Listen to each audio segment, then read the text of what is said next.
Selamat datang kembali.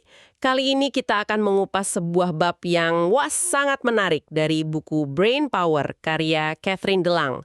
Pilihan Anda. Judulnya aja udah provokatif ya. Inflamasi bisa mengacaukan pikiran Anda.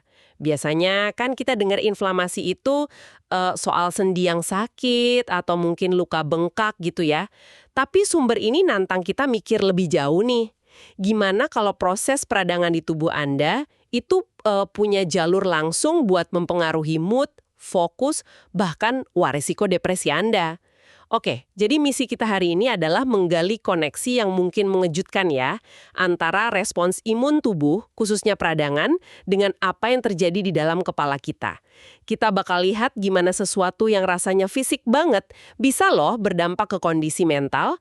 Mari kita telusuri bareng-bareng apa kata sains di balik ini ya, berdasarkan bab yang Anda bagikan. Iya, ini area penelitian yang lagi berkembang pesat banget dan penting ya pemahaman bahwa otak dan tubuh itu satu sistem yang terintegrasi, gitu bukan kepisah. Ini makin kuat sekarang. Apa yang terjadi di tubuh Anda, termasuk yaitu peradangan yang mungkin nggak Anda sadari, itu beneran bisa ngobrol sama otak dan mempengaruhi cara Anda merasa dan berpikir. Nah, sumber ini ngasih gambaran yang bagus banget soal gimana itu bisa terjadi. Oke. Mari kita mulai dari dasarnya dulu deh. Kalau kita ngomongin inflamasi, apa sih sebenarnya yang dimaksud sumber ini? Banyak yang bayangin mungkin luka kena pisau terus bengkak, merah gitu ya. Gambaran itu pas banget buat inflamasi akut. Iya, sumber ini jelasin inflamasi itu sebagai respon pertahanan garis depan tubuh kita. Jadi pas ada cedera atau infeksi, tubuh langsung kirim pasukan-pasukan imun, kayak sel darah putih gitu, ke lokasi. Pembuluh darah di situ jadi sedikit lebih bocor, istilahnya, biar pasukannya gampang masuk. Nah, ini yang bikin bengkak sama merah. Terus ada sel khusus, sumber ini gambarinnya lucu kayak Pac-Man mikroskopis gitu. Mereka mulai kerja, bersihin bakteri atau sel rusak, nyiapin tempat buat diperbaiki. Proses ini penting banget dan protektif kan? Sangat berguna ya kalau memang ada ancaman nyata. Tapi, disinilah masalahnya mulai muncul bukan? Sumber ini ngaitin inflamasi sama gaya hidup modern kita nih. Gimana ceritanya? Peradangan yang harusnya bantu ini malah jadi, jahat gitu. Persis, masalahnya muncul kalau respon inflamasi ini aktif terus-terusan, bahkan pas gak ada cedera atau infeksi akut. Nah, sumber ini nunjuk ke faktor-faktor gaya hidup modern, stres yang kelamaan, pola makan tinggi makanan olahan sama gula, kurang gerak, obesitas juga. Faktor-faktor ini bisa bikin sistem imun kita kayak bingung gitu, dan terus-terusan micu peradangan tingkat rendah di seluruh tubuh. Nah, inilah yang disebut peradangan kronis. Beda ya sama respon cepat dan singkat pas kita luka tadi. Peradangan tingkat rendah yang terus-terusan ya, itu kedengerannya diam-diam tapi bahaya ya. Apa ini ada hubungannya juga sama penuaan? Berkaitan banget.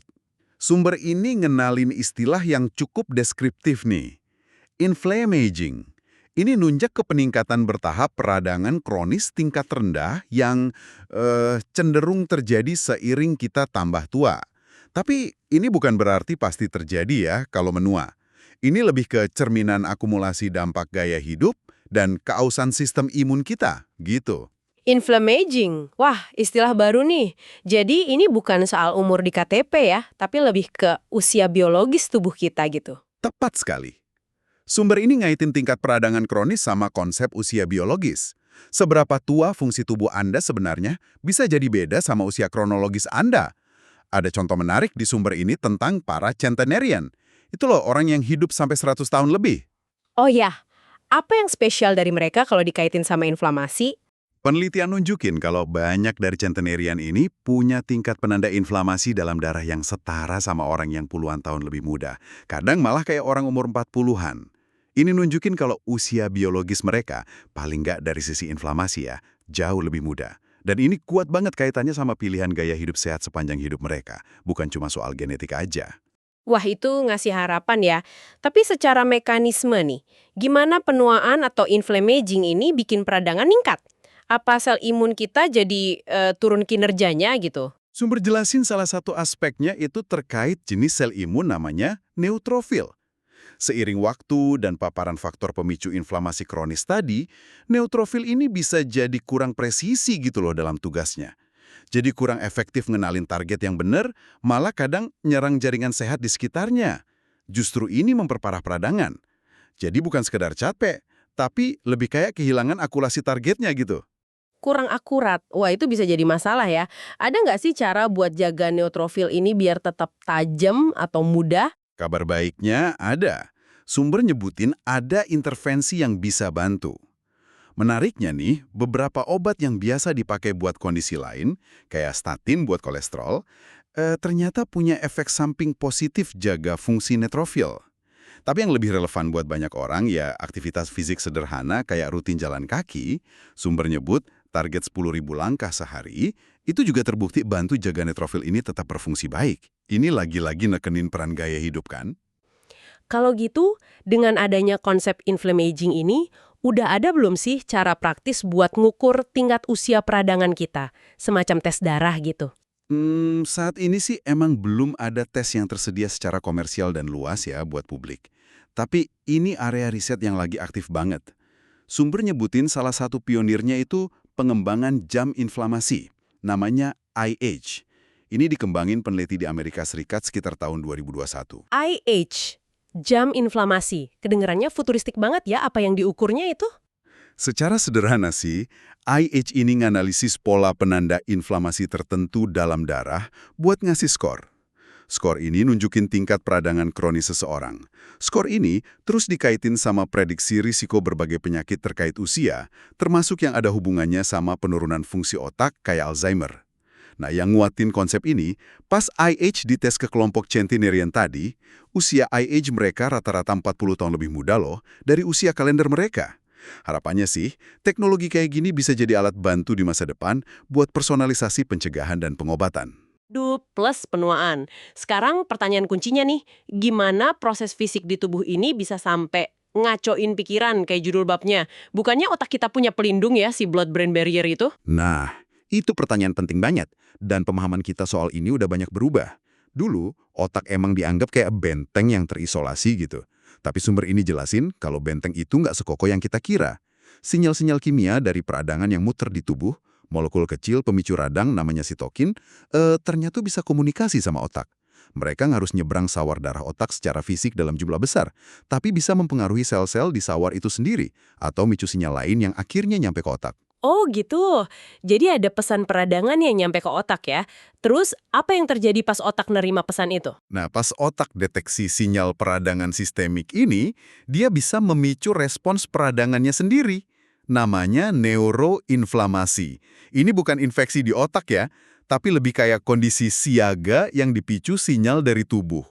Dampak nyatanya dari neuroinflamasi ini adalah munculnya serangkaian gejala yang disebut para ilmuwan itu sickness behavior, atau perilaku sakit. Perilaku sakit kayak gimana tuh contohnya? Kayaknya kita semua pernah ngalamin ya. Betul sekali. Coba deh Anda ingat pas lagi kena flu berat, rasanya kan lesu, nggak ada energi, nggak nafsu makan, nggak pengen ketemu orang, pengennya narik diri terus tidur aja, mood juga biasanya drop banget. Nah, itulah perilaku sakit. Tunggu-tunggu, lesu, kehilangan minat, narik diri, mood turun. Itu kan mirip banget sama gejala depresi. Persis, itu dia poinnya. Kemiripannya tuh mencolok banget.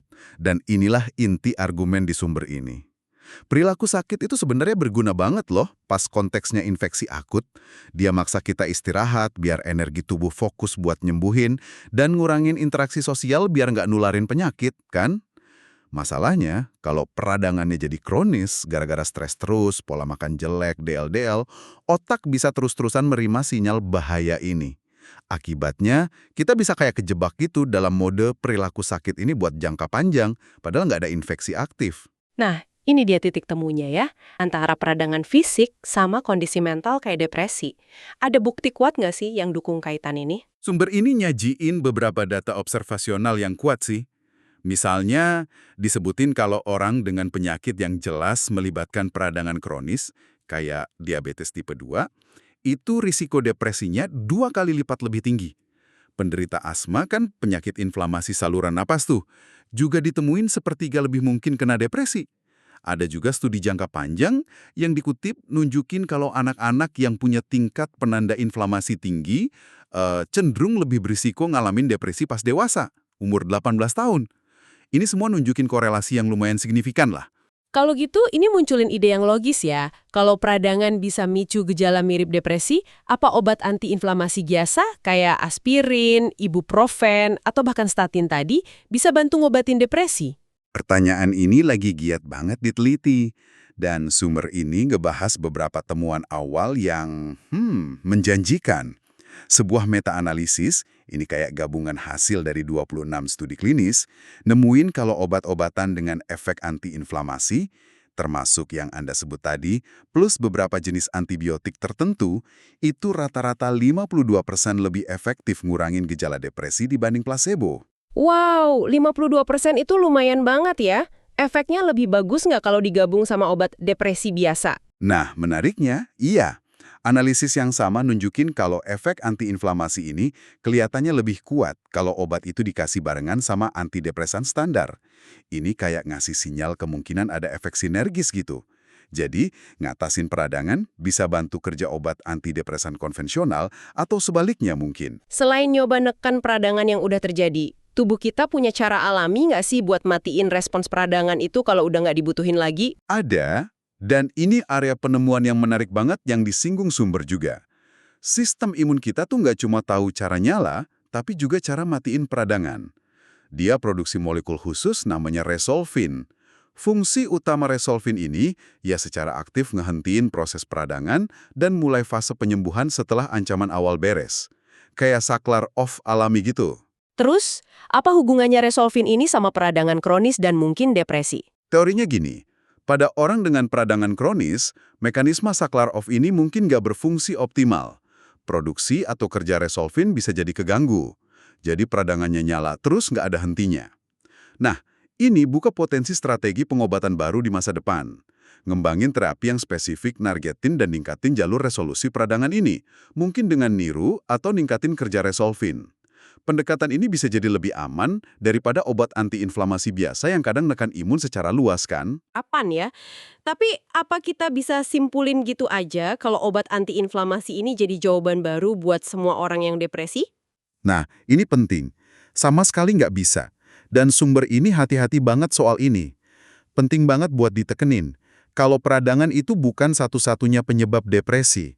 Bahkan mungkin bukan penyebab utama buat banyak orang. Perkiraan yang dikutip sumber nyebutin kalau cuma sekitar sepertiga penderita depresi yang nunjukin bukti adanya tingkat peradangan yang tinggi secara signifikan. Oh, jadi strategi antiinflamasi ini cuma bakal relevan buat sebagian kecil pasien aja dong? Kemungkinan besar gitu. Cuma buat subkelompok pasien depresi yang emang punya komponen inflamasi yang kuat. Malah, ada indikasi dari penelitian kalau ngasih obat antiinflamasi ke penderita depresi yang justru tingkat inflamasinya rendah, itu malah bisa memperburuk kondisi mereka loh. Ini benar-benar nekenin perlunya pendekatan pengobatan presisi. Identifikasi dulu siapa yang punya depresi inflamasi, baru kasih terapi yang pas. Itu poin penting banget sih, pengobatan yang tepat buat orang yang tepat. Nah, nginget itu, yuk balik ke apa yang bisa kita kontrol. Apa aja langkah praktis yang disaranin sumber ini buat bantu kita ngurangin peradangan kronis di kehidupan sehari-hari? Oke, sumber ini ngasih beberapa saran gaya hidup yang sebenarnya konsisten ya sama rekomendasi kesehatan umum. Tapi sekarang kita ngerti nih, ada lapisan pemahaman tambahan soal dampaknya ke inflamasi dan otak. Pertama, pola makan. Fokus ke diet gaya Mediterania atau diet MIND. Keduanya kayak buah, sayur, kacang-kacangan, biji utuh, ikan berlemak, sumber omega-3, sama minyak zaitun. Sebaliknya, batasi banget makanan olahan, gula tambahan sama lemak jenuh atau trans. Bahan alami ini kan kayak antioksidan sama senyawa antiinflamasi ya. Diet udah pasti ya. Terus, gimana soal aktivitas fisik? Nah, olahraga ini pilar kedua. Sumber menekenin kombinasi. Aktivitas aerobik. Jalan kaki, renang, sepeda, yoga. Nggak usah yang high intensity banget kok. Latihan kekuatan. Ini penting buat jaga massa otot yang juga berperan di metabolisme sehat. Nggak harus angkat beban juga. Aktivitas kayak naik turun tangga atau berkebun juga masuk. Target 10.000 langkah harian itu bagus juga. Peregangan stretching. Menariknya nih, ada bukti awal meski baru di hewan ya, kalau peregangan bisa langsung ngurangin molekul inflamasi di otot. Selain diet sama olahraga, apa lagi yang perlu diperhatiin? Ada beberapa lagi yang nggak kalah penting. Manajemen berat badan. Kelebihan lemak tubuh, apalagi di area perut, itu kayak pabrik kecil penghasil sitokin proinflamasi. Jadi, nurunin berat badan kalau berlebih itu bisa bantu banget. Kelola stres. Stres kronis itu pemicu kuat peradangan. Cari cara sehat buat ngelolanya, entah itu meditasi, hobi, atau sekedar cukup istirahat. Tidur berkualitas. Kurang tidur atau kualitas tidur jelek itu udah terbukti ningkatin penanda inflamasi. Usahain tidur 7-8 jam lah tiap malam. Kesehatan mulut. Nah, sumber ini ngerujuk ke bab lain sih soal ini. Tapi intinya, penyakit gusi, periodontitis, itu sumber peradangan lokal yang bakteri sama produk inflamasinya bisa masuk ke aliran darah dan micu peradangan sistemik. Jadi, sikat gigi sama flossing itu penting. Daftarnya lumayan ya, tapi semuanya masuk akal sih. Cuma, ini jadi mikir nih, banyak dari kita kan mungkin kena stres, kadang makan kurang sehat, atau kurang gerak. Kenapa nggak semua orang terus jadi depresi ya kalau peradangan kronis itu umum? Nah, itu pertanyaan relevan banget dan kompleks ya jawabannya. Sumber ngasih isyarat beberapa faktor. Pertama, mungkin ada beda-beda tiap orang soal ambang batas toleransi terhadap peradangan. Tingkat inflamasi yang sama bisa micu gejala di satu orang, tapi nggak di orang lain. Kedua, kerentanan bawaan atau pengalaman hidup bisa main peran. Misalnya, orang dengan riwayat trauma masa kecil itu diketahuin punya respon inflamasi yang cenderung lebih reaktif di kemudian hari. Jadi kombinasi kerentanan ini sama pemicu inflamasi kronis mungkin ningkatin risiko. Oh, jadi ada interaksi gitu ya antara bawaan sama gaya hidup. Sangat mungkin. Makanya alat kayak IH di masa depan bisa jadi berguna buat identifikasi siapa yang mungkin lebih rentan. Dan perlu diingat juga, kayak disinggung sumber tadi, peradangan ini nggak cuma terkait depresi loh, tapi juga kondisi lain kayak Alzheimer. Mekanismenya mungkin tumpang tindih, tapi juga punya jalur uniknya masing-masing. Oke, jadi kalau kita tarik benang merahnya nih, apa kesimpulan paling penting dari pembahasan bab ini? Pesan utamanya sih, peradangan itu lebih dari sekedar respon fisik terhadap luka ya. Peradangan kronis tingkat rendah yang sering tanpa kita sadari dipicu gaya hidup kita, itu pemain kunci dalam dialog kompleks antara tubuh dan otak. Dia bisa kirim sinyal yang mempengaruhi mood, energi, motivasi, dan dalam jangka panjang ikut kontribusi ke risiko gangguan mental kayak depresi dan juga penurunan kognitif.